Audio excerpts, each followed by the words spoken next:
Welcome to Slow Medicine Radio. Our host is integrative medicine Dr. Michael Finkelstein. Michael offers medical advice from a holistic paradigm, including both medical and metaphysical philosophies from the full spectrum of human experience. Slow Medicine Radio offers fresh ideas on how to attain a state of wellness that seems distant given the limitations of today's medical paradigm.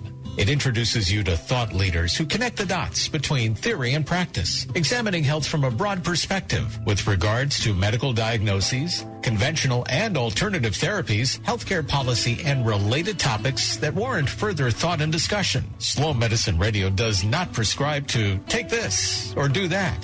Instead, it offers an open-minded, intelligent, and practical approach to living, resulting in greater health individually and collectively. Here is Dr. Michael Finkelstein, the founder of Sunraven, the home of slow medicine in Bedford, New York.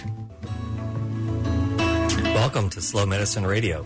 I'm your host, Dr. Michael Finkelstein, and we're here every Monday at 5 o'clock to talk to you about health, but not health from, let's say, your conventional doctor's perspective, which is you do or you don't have a disease and you're going to, need this or that. But from a perspective of how you can improve the quality of your health by improving how the dots of your life are connected. The dots of your life include, as you've heard me talk about slow medicine, not only about your body, but your mind and how that affects your body, about your relationships to other people, the natural world, to the divine, to our community, and to your life's purpose. And all those come together in a way that if you think about it, and that's what we're going to discuss and continue to discuss, if you think about how you feel, what really makes you feel better one day or the next, it has a lot to do with how all those things come to play. Now, of course, our physical body has a lot to do with it, maybe the most to do with it in terms of, especially when it's overriding most of our other processes by being in so much discomfort or literal pain, as an example. But there's still ways that we can affect the qualitative, the subjective experience of that same pain by working on the other areas. And so this is what I've learned in my practice, where I went from conventional medicine, where I strictly would look at things like medical testing and diagnostics to give you the name of a condition and then look at my essentially recipe book, the book of medicine that said, okay, if you have this condition, this is what I treat you with, to go beyond that. Because I saw in my own practice, my personal practice, that even when I did it well, when I was right on the head with the diagnosis, when I gave you exactly what you needed, a lot of people just didn't feel as well as they wanted to. They didn't necessarily get any better at times, which is really frustrating. Or if they did, they were wed to medications. They were frustrated by the having to take them or side effects or the lab testing that was required.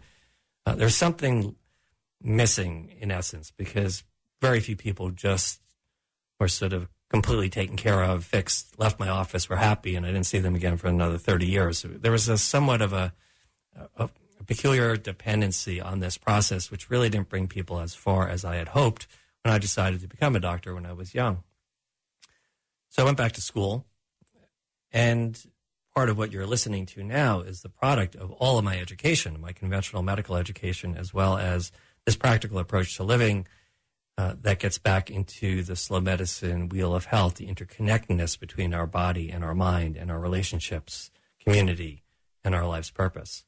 If you've been listening over the last couple of weeks, you've heard me propose that you try for a 7-day period of time something pretty committed. Changing your diet, for instance, eliminating dairy, substantially cutting down animal products or processed foods, getting outside every day. And I want to hear from you. In fact, I'm going to give you a number to call in if you've tried any of the suggestions that I gave over the last couple of weeks, because I'd love to hear how that went. I'm actually as interested in those of you who've tried it and it didn't go so well as I am in those who tried it and it did go well. And the reason is because sometimes when we listen to each other share the resistance, the difficulty in doing something like that, we sort of get to another aspect of the problem, which is that we've got these habits. Sometimes they're very difficult to change. And that often is one of the major things that we have to overcome in order to get to the next level of health. So that number to call and share your story one way or the other, or even just pose another question, is 914-636-0110. That's 914-636-0110. And if you don't know this already, you're listening to WVOX 1460 AM and streaming this live at WVOX.com. It's also posted, the show will be after it's aired on my website, slowmedicinedoctor.com. And that's where you can reach me, Michael at slowmedicinedoctor.com. If you want to send me a note, let's say separately from airing it in public, which I can understand. But I do encourage you to call 914-636-0110. So getting back, so I talked last time about chronic inflammation, chronic disease and inflammation. And I often refer to the major categories of ailments as the big 8.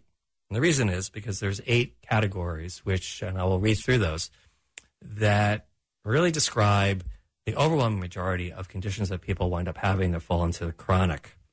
Those include chronic pain. So all sorts of pain syndromes, from headaches and migraines to arthritis, back pain, joint pain, neurological pain, menstrual pain, all sorts of different pain syndromes. And I'm not talking about pain that happens one day or it's obvious you broke your ankle and your ankle hurts, but then gets better. I'm talking about pain that persists beyond when you think it should be over, or a recurring syndrome like a migraine.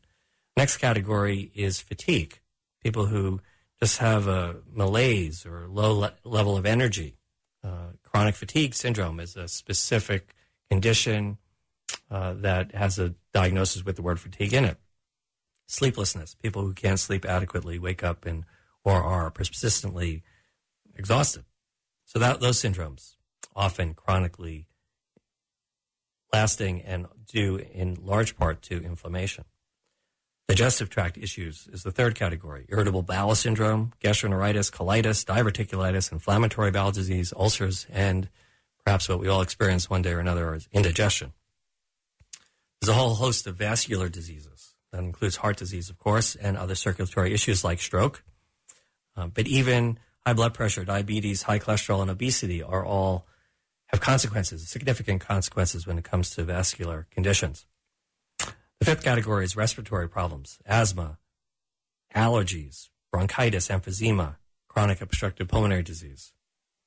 6 is mood disturbances, depression, anxiety, dysthymic conditions, seasonal affective disorder. I want to talk about that because today is the first day of spring.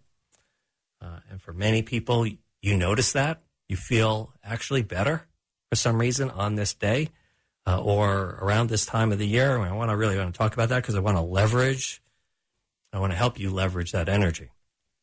The 7th category is immune system disorders, which would include autoimmune syndromes like rheumatoid arthritis, lupus, and sometimes chronic infections. And the last category, the 8th one, is cancer, all forms of cancer.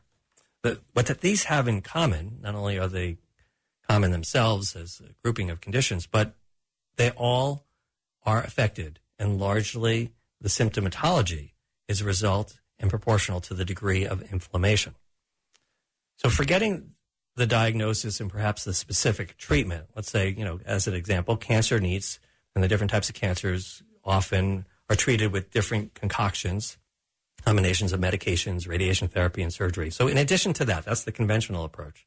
Imagine if you could apply, and this is largely on your own, an anti-inflammatory approach.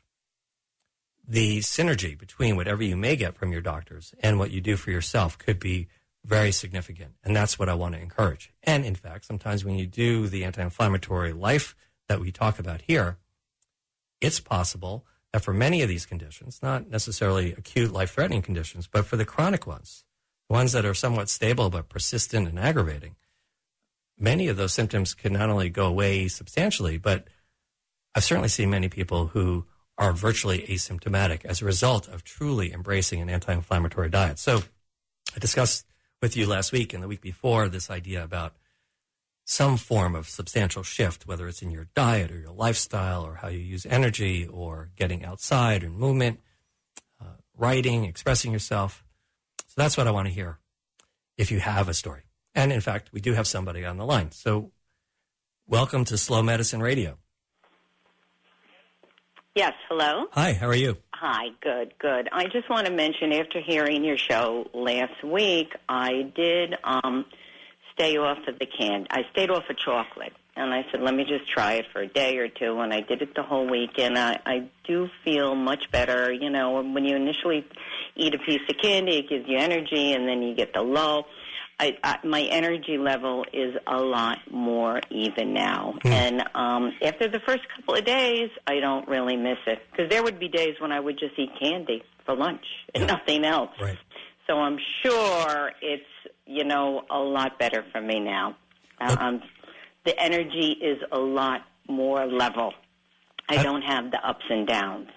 That's interesting. How did you select chocolate? What was it that got you thinking that maybe chocolate was, worth trying? Well, because I know the caffeine does give me instant energy, but it doesn't last very long. Yeah. What kind of chocolate were you eating? Oh, any kind of chocolate, any kind. Kit Kats, right? Mounds, Hershey, anything. And I even stopped buying it. You know, not having it around, and it's much better without that.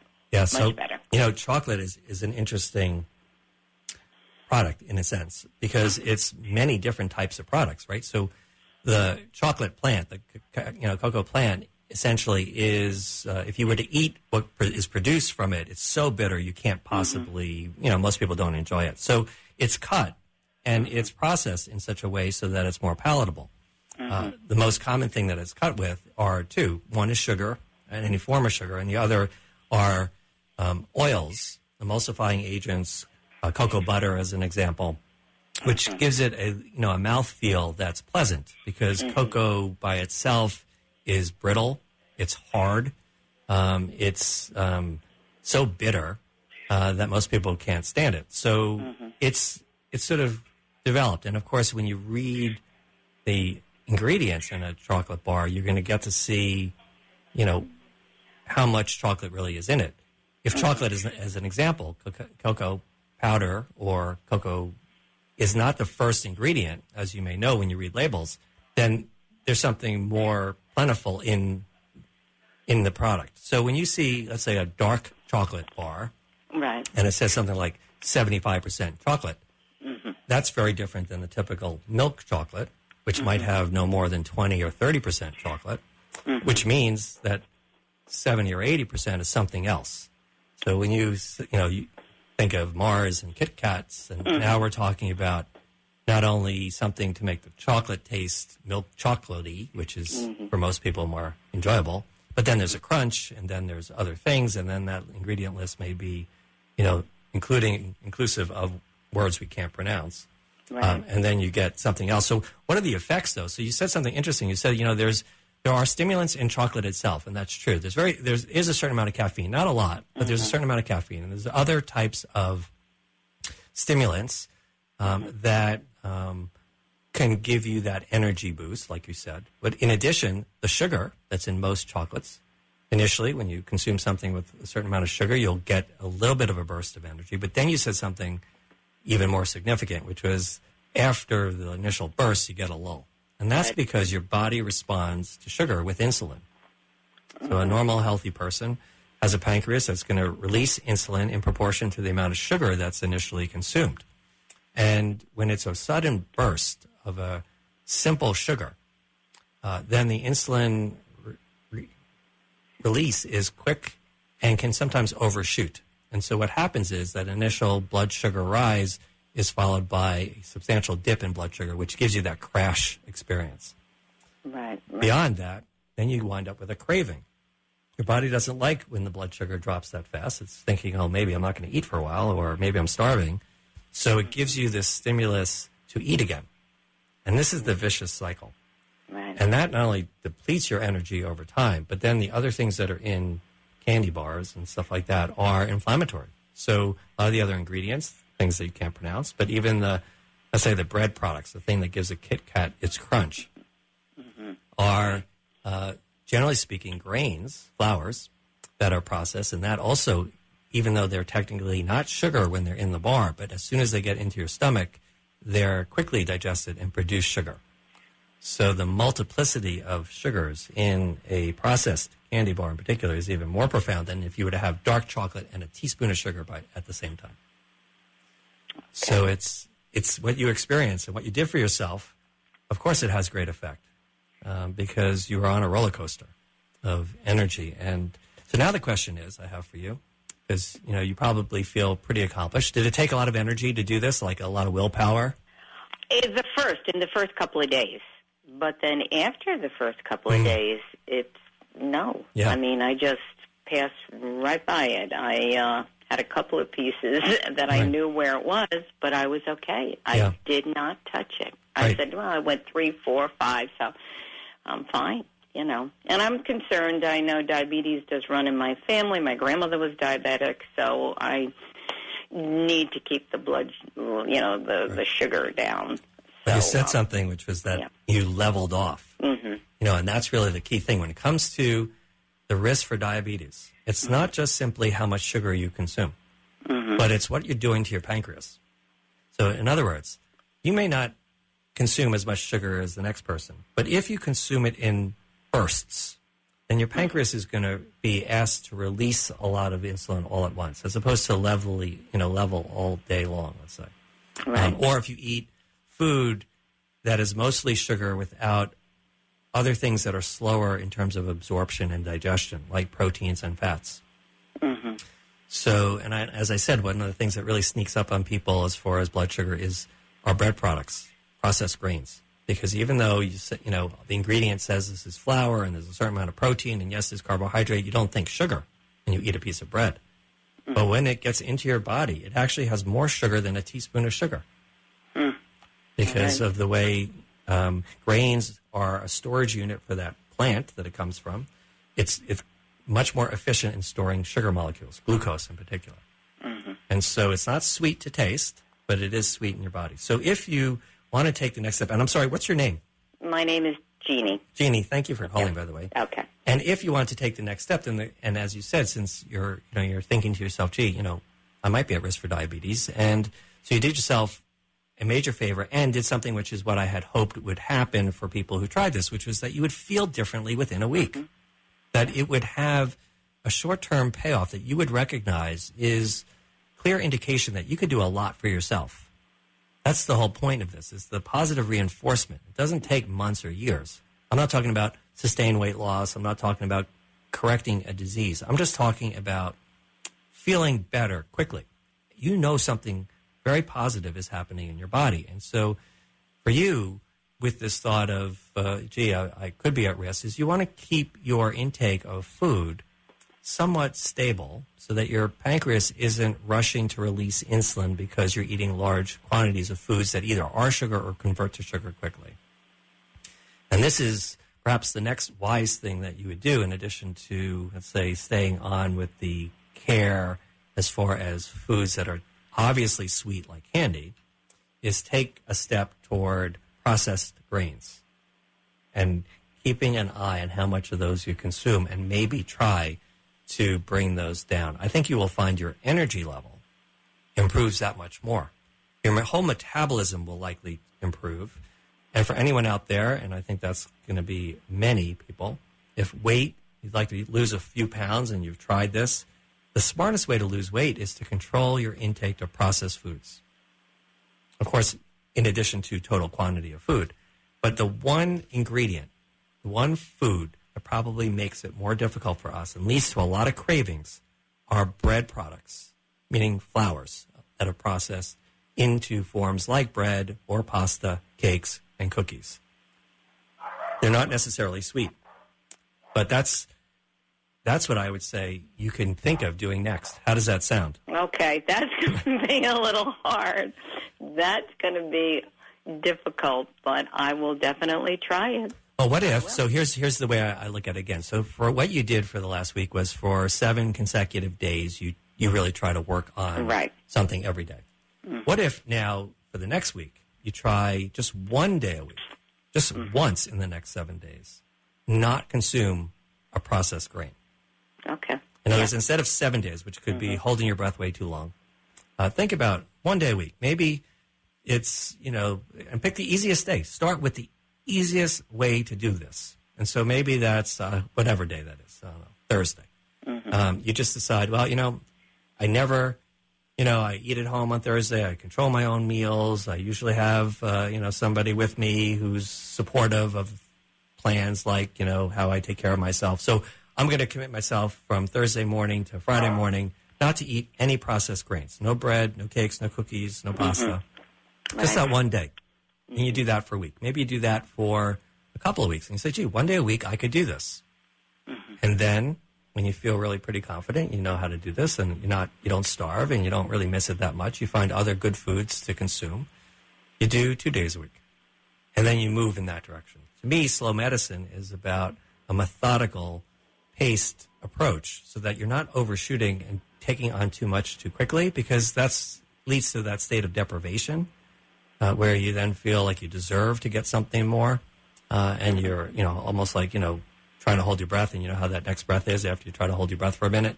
You explode for air.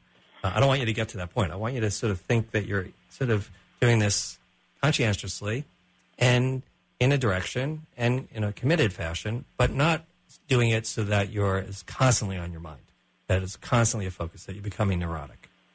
What do you think? Yep, I'm willing to try it. Yes. So, I am willing. The 1 day a week sounds good. Yeah, right? Yeah. 1 day a week.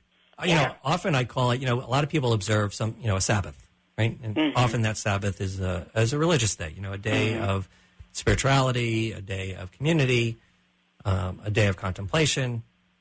For many, though, on that type of day where you're obviously, let's say, honoring something sacred in your life, whether it's really religious or not, but you could take that day, that seventh day, and you can say, well, this is the day I really take care of myself. And I do something a little different than the usual days of the week. So maybe I go outside and spend a little bit more time outside. Maybe, as an example, as we just discussed, maybe that day I don't eat processed foods. I eat only whole foods. I eat foods that are not in packages with an ingredient list because they don't need to, because it's just a single ingredient. Like an apple doesn't have an ingredient list. And see what happens, and then maybe you just feel even more uplifted. Okay. I will definitely try it. But Jenny, thank you very much for calling Slow Medicine Radio. All right. And good luck, and call me back. Thank you. Okay. Bye-bye. Bye. And so that's exactly what I had hoped we would hear, in a sense, because this work doesn't necessarily require endless amounts of time or even an exhaustive process. That said, of course, the gains will be somewhat proportional to how much you do, but the idea is not to do too much at once. I think a lot of us wind up with this experience where we get very ambitious. We're going to, like our New Year's resolutions, we're going to do all sorts of things. We're going to exercise. We're going to change our diet completely. We're going to stop smoking. We make these plans, and they're good ones. I mean, there's nothing wrong with them. But the problem is in the execution that we find that that's very difficult to maintain, because if life is still being thrown at us the way it is, the stress, the habits, the people we associate with and their habits, it becomes somewhat difficult to sort of swim in a different direction all of a sudden. So I think, find it easier if we are careful and plan this in such a way and underestimate, meaning, pull back the ambition so that we just are maybe even a little bit more slow and methodical than we might otherwise believe we need to be, so that we could get there. Slow and steady wins the race is the theme in essence. And I think my hope is that that's what will get people to the other side, to over the hump that has been up until now maybe difficult. So if you have another story, as an example, some of the humps that we've experienced in life, like, our coworkers or other people in our home. I mean, we may want to give up processed grains on one day, but if we've got 3 other people living with us and they say, no, we want pasta, we want sandwiches, we want bread, it's almost, impossible to do that. It requires so much discipline. And then not only that, but often the people around us ridicule us sometimes when we make an effort like that. I'm not sure exactly why that is. I think people sometimes may not want people to get too far ahead of them, even though they may want us all to be healthy. I think if we're healthier in comparison, how does that look to that other person? And so it is important that we think of the people we live with and try maybe then cooperatively to do this together. That's the essence of the community element in slow medicine is, and sometimes that community are the people we live with to start, especially when we want to take on something like this. If we can get all the people in our house to do this, we will find that it's so much easier. If we get our friends to do it, if we get our coworkers to do it, if, as an example, at work, you all decide to take a walk outside in the middle of the day, as opposed to sit at the desk and eat your sandwiches, then that's something that the community then really can help you with, and you'll find it more, not only easier, but more enjoyable. And part of what I hope is that this is not just all sacrifice. This is not just all something that leads to that experience of deprivation, but that there's actually a new element of life that you might say is a new positive, which reinforces that behavior.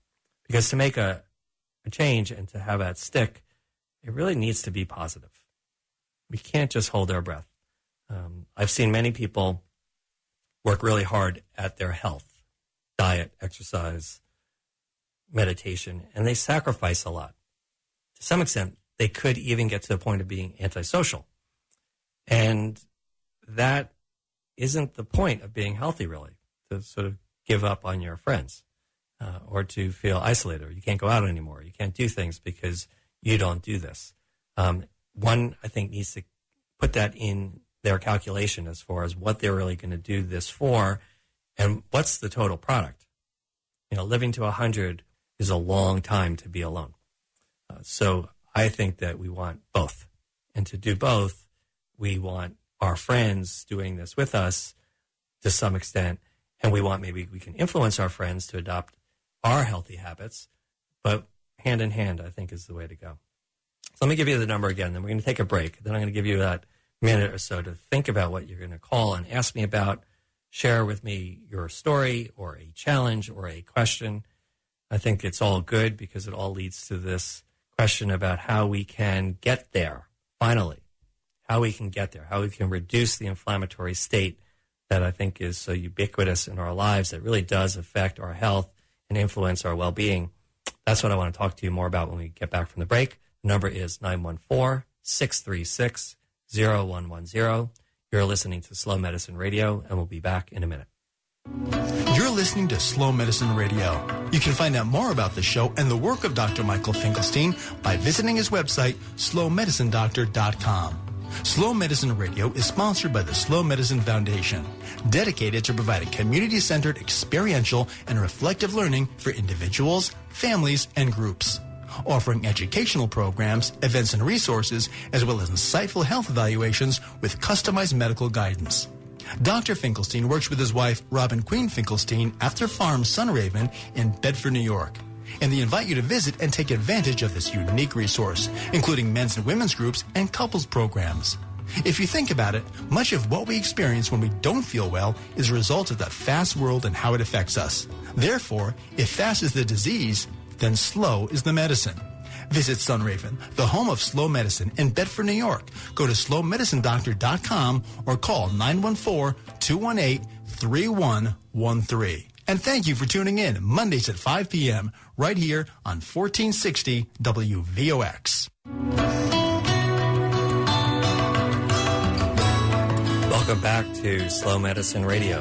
I'm your host, Dr. Michael Finkelstein, and you're listening to 1460 AM and worldwide WVOX.com, a show about your health, but not from the prescriptive, take this, do that, but from this perspective of you being in the driver's seat again, taking control over the things that really do have impact in terms of how well you are, how healthy you are, and whether or not you have a condition that somebody might call a disease or an ailment, you feel better. And what I've been talking about is that I think you can feel better in 7 days. Not perfect, but I think you can see how your effort can make a difference in 7 days by taking on something that produces a fairly potent anti-inflammatory effect, since so many of our conditions are based in this inflammatory reaction. So call me, 914-636-0110.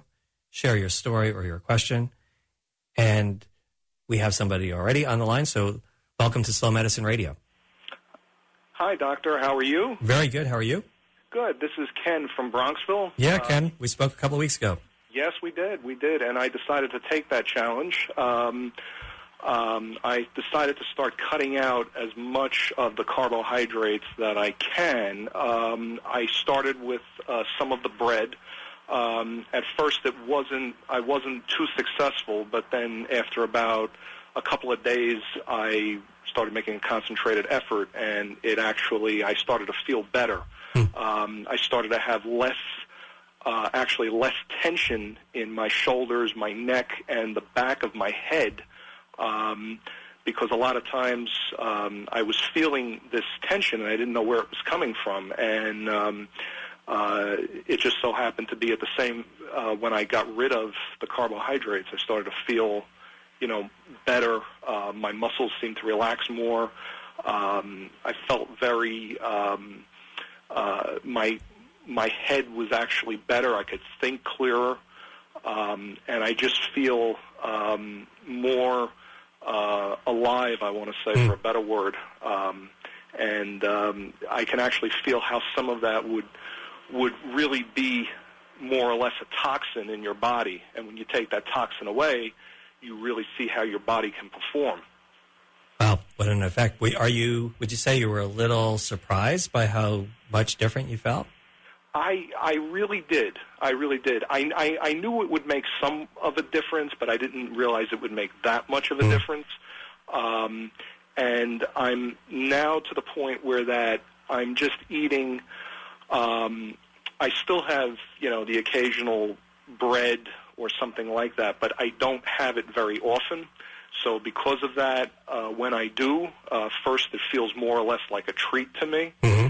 And secondly, I just feel very, if I eat too much of it, I can kind of feel my body more in tune, and I can see that it would start affecting me. Yeah. So, and I also I'm sleeping better at nights as well. Yeah, I was going to ask you about that. Well, you really took my suggestion to Ginny, who just called, to that next level, which was to really look at the broader class of carbohydrates, because they have such a profound, maybe the most, as I said, potent effect on our metabolism that produces all sorts of symptoms that we could potentially take for granted. We might say, oh, that's just part of getting older, or that's, because I have this ailment, of course I'm going to feel this way. And I'm going to beg to differ. I think, meaning in that attitude, which is, no, I think that these are largely a result of how we're actually literally feeding ourselves. And when you simply, within several days, just grab control over it, as you did, Ken, then you see, wow, how these things sort of back off. And they will continue to move you in directions of being stronger, and more stable, because some of this acute short-term result, which is phenomenal, then allows your cells, all trillions of cells of your body, to eventually get back into better rhythm. And whatever their function is, whether it's a muscle cell or a heart cell or a nerve cell or an intestinal lining cell, will all improve in their function. Any other minor ailment that you have, you may notice, also sort of gets, starts resolving. And then this total sense of how old you feel may change, so that you may say, in a little bit of time, say, gee, I feel younger. Actually, like you said, I feel alive. And people would say, no, you can't feel younger, can you? But you can. Yeah, and you bring up another interesting point, that the way that my body feels in general, I actually do feel younger. Mm-hmm. And I feel that although like most of it was concentrated around my head and my neck, a lot of my muscles now, they almost feel like I've been stretching, mm-hmm. even though I haven't really been doing anything. And whereas with the carbohydrates, it really just weighs everything down. And I also find myself to be a lot less lethargic. Mm-hmm. I was really just I would just kind of find a reason not to really move around, and just saying, oh, well, I could do this later, or, I could group this with something else and just do it whenever. But now I find myself just getting up and, just really just, making the most of my day. Yeah. So, well, that's good for you. What were the carbohydrates like? So when you use that, what was your focus? What did you need to sort of cut out, and how did you do that? Okay, well, first thing was bread, rolls, bagels were a big one.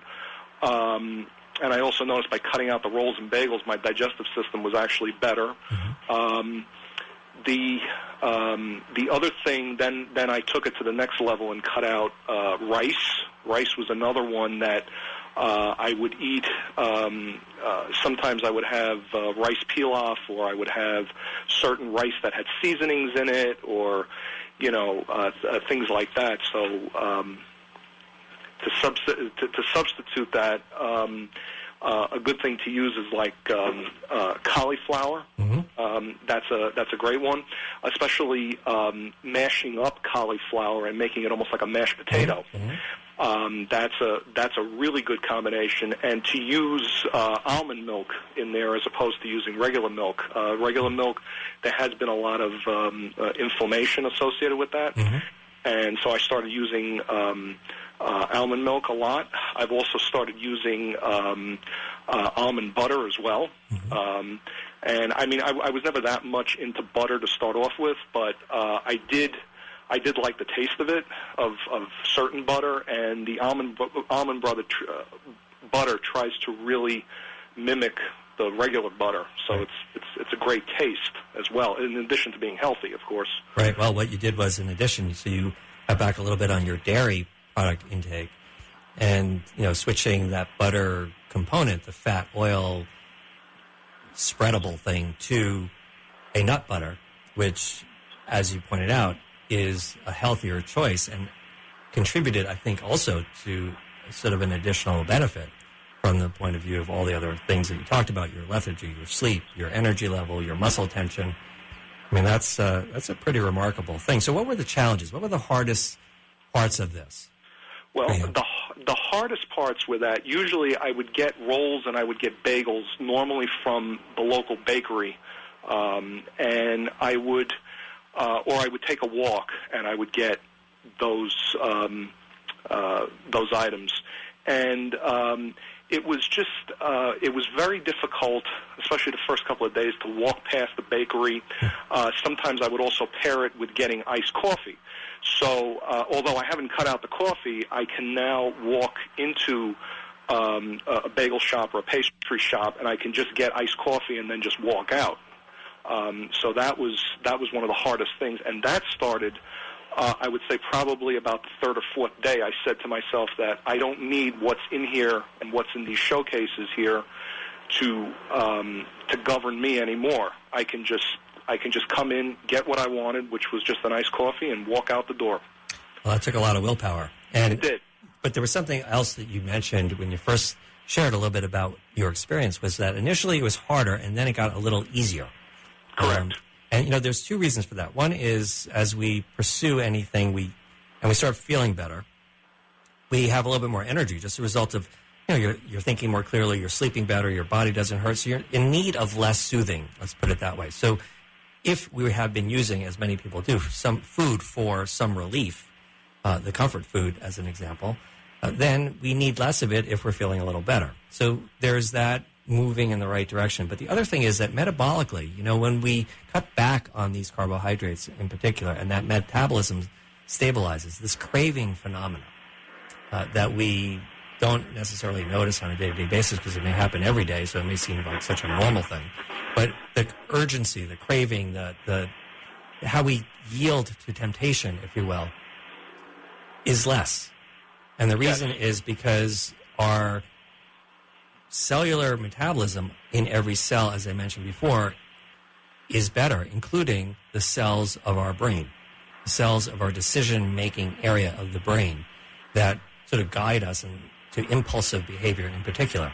And so when that's stable, when those cells are in better shape, when their receptors to molecules like dopamine and serotonin, I don't want to get too technical, improve, the quality of, let's call it like a low-level, low-energy state, a slight depression, shifts just enough that we're feeling elated by comparison. And that gives us power. That gives us energy. And so the urgency just starts to dissipate.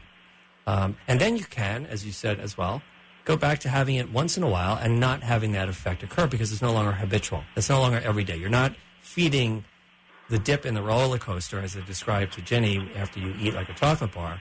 You're not feeding that. You're having, let's say, a piece of bread, at dinner because somebody baked it for you. You're having a special meal, or it's once a week, and you're enjoying it. It's sort of like a treat, as you said, but it's not a habit. And your metabolism is not driving it. It's your now independent thinking brain. So you have achieved something that is what was my hope, which was for more people to know that this is in your control. It takes some discipline, definitely takes willpower, it takes a plan. It takes being good to yourself. Like if you break down in the middle of the week and, you do it, you can't always just jump back on it. You have to be kind to yourself, but stay with it. And these are the results. Anything else you want to share, Ken, about your experience? Basically shortly thereafter that, probably I want to say about a week later, when the willpower kind of, I want to say tapered off, but the common sense remained. It also, my mind had a memory of the way that I was feeling, so it made it that much easier as I was walking away. And it also, now I'm at the point where that if even if I walk through like a supermarket, if I'm at Whole Foods or something, and I see something, if I see cookies or I see donuts or anything like that, which was another temptation, I can now look at it and say, you know what? I don't necessarily need that. I could take a look at a different aisle. I could look at maybe some fruit to take the place.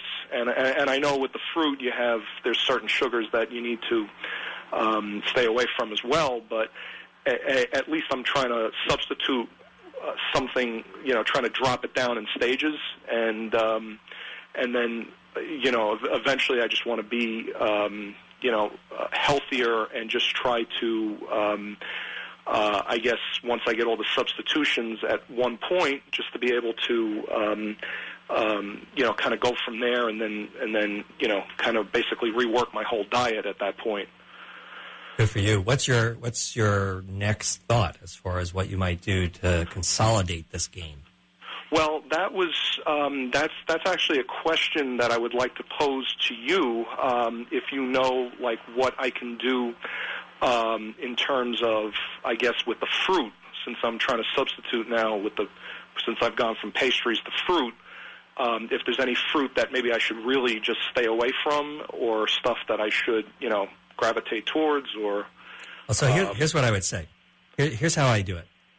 So you did this remarkable thing with diet, with what you're, put in your body and what you eat. If you think back to how I've described the medicine wheel, the slow medicine wheel of health, with 7 spokes, the body, the mind, our relationship to nature, our relationship to other people, our relationship to the divine, our communities, and our life's purpose. I think a really fundamentally valuable way of taking the next step is to go to a different spoke. In other words, you could keep on diet. Right? You can keep on your body relentlessly, and you could become a perfectionist as far as your diet. But what I'm suggesting is, okay, you've achieved this. You have done a lot for yourself. Instead of pushing more on the diet, go to another section. What about if I said, okay, it's springtime. Days are getting longer. The weather's getting a little warmer. What about spending a little bit more time outdoors every day as the next thing you do? You'll get back to diet. You can call me back in a couple of weeks and we can talk about diet, and I can tell you all about fruit, and I can tell you all about protein, and I can tell you all about the next elements. What I want to encourage you to do is stay with your carbohydrate discipline, because you've achieved a lot. It's going to even continue to improve as you stay just where you are. Now, go outside, or do something like find a community gathering that you're going to do once a week, or write some letters to people you haven't spoken to in a while, or including in a letter that you might want to get something off your chest, working with your mind, or, decide maybe once a week I'm going to go to a religious institution and do some prayer that I haven't done or been thinking about. You know what I'm saying? Okay. And find one of the other spokes to focus on. Do that for the next week or 2, 3 weeks. Stay with your carbohydrate restriction. And then see how you feel. And then you come back to diet and take the next step. Then you might choose to go to another area, because to cultivate the ideal state of health, what you're going to do eventually is go around this wheel and keep going around the wheel to keep refining each of the different spokes and categories in that wheel so that you gain a lot of strength, a lot of harmony, and that the quality of your relationships improve at the same time that the quality of your sleep improves, at the same time that your digestive tract improves.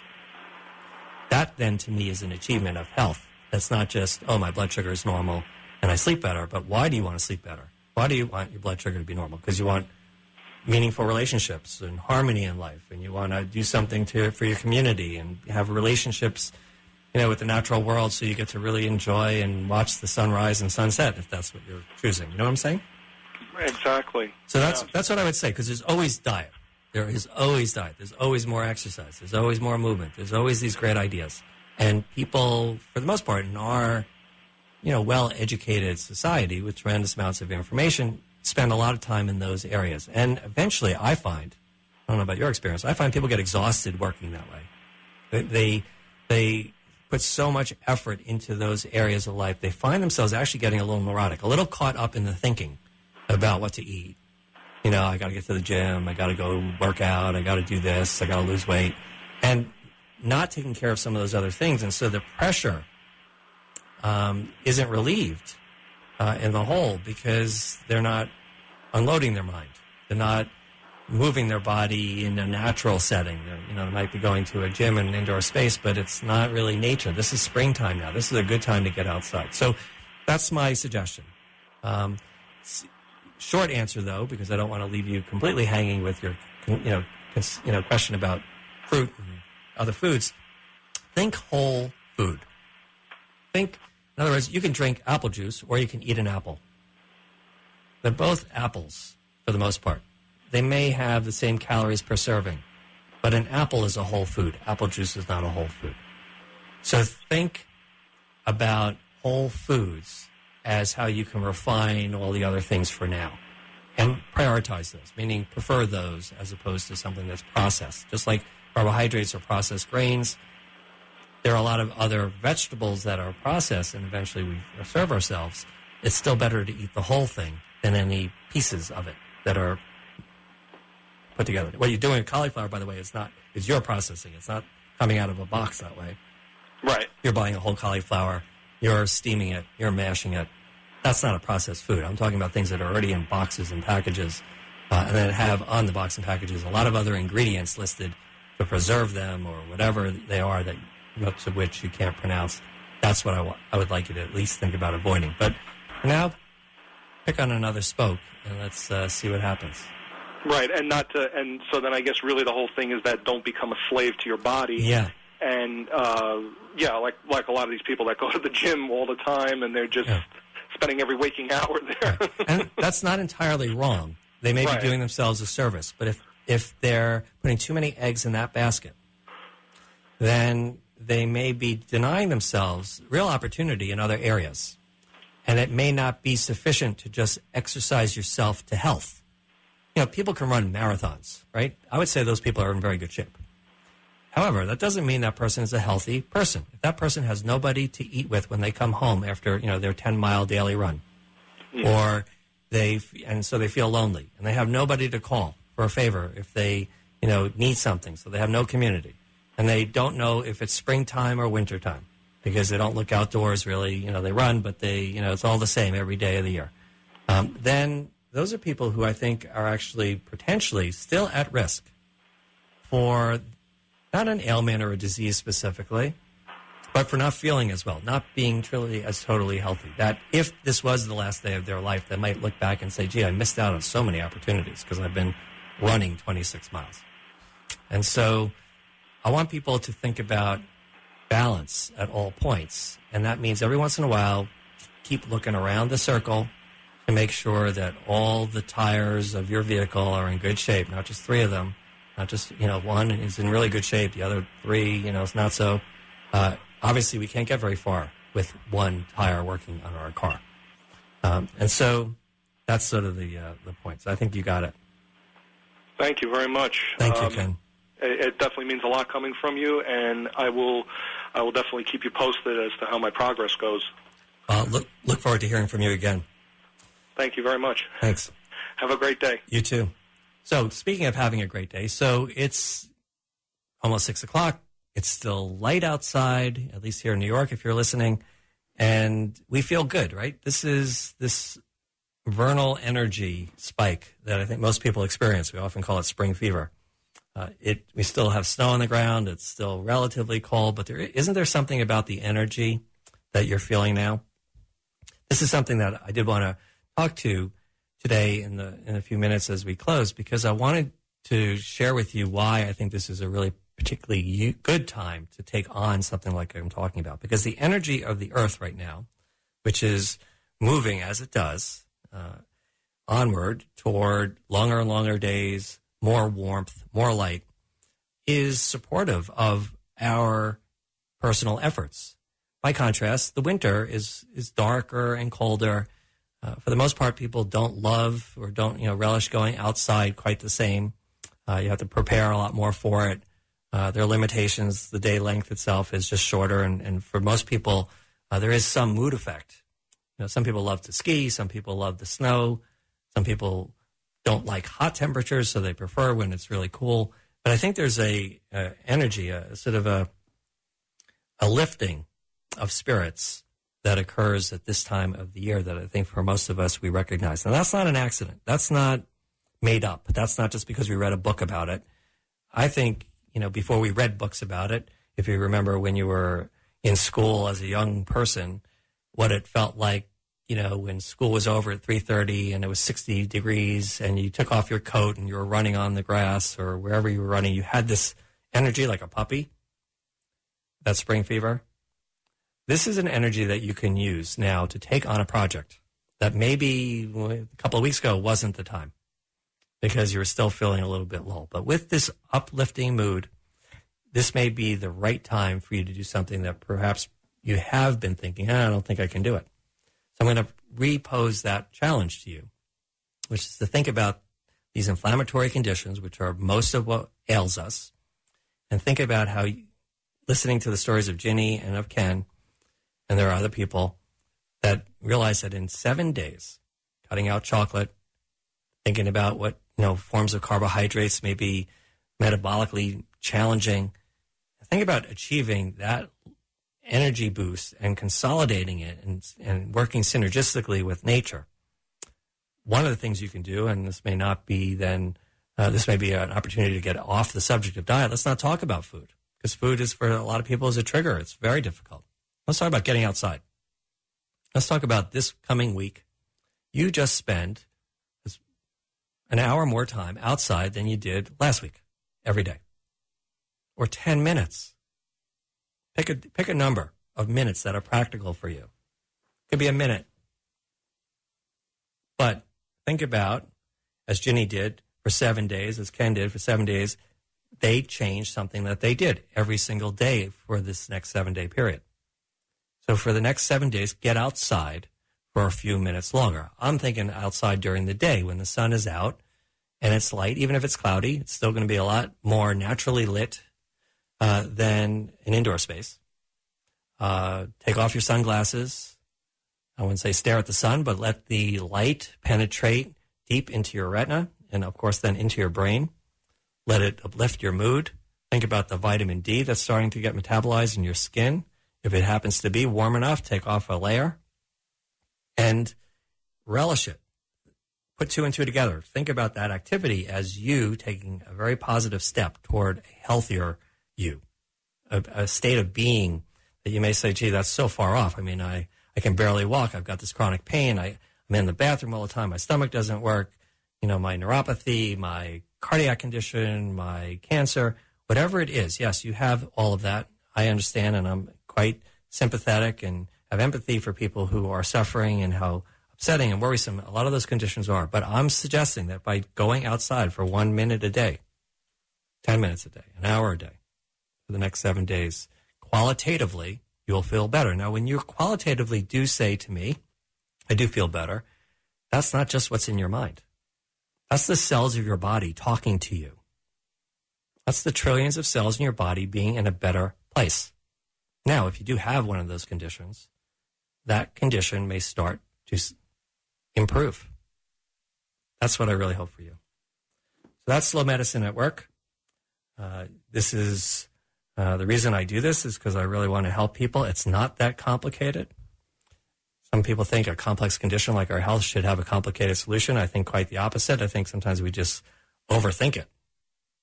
This is what your grandmother would have told you. And so I'm just echoing a lot of that. If you want to get more than an echo, though, you want to meet me, you want to do something with me in practice, in person, I'll give you a couple of dates that are upcoming. One is our new moon ceremony, which will be next Wednesday, the 29th at Sunraven. We're also beginning our garden program, which is a community-sponsored agricultural project. And you can get your hands in the dirt at Sunraven and work with us for the entire season ahead, a couple of seasons ahead. And I'll be at Gilda's Club in White Plains on April 13th to talk more about how slow medicine can be applied to cancer specifically. Until then, you can go to the website, slowmedicinedoctor.com. You can find a lot of information there. And I'll be back next week to speak to you again. Think about a resolution for just a week. Get ready to call me next week when we speak then. Take care.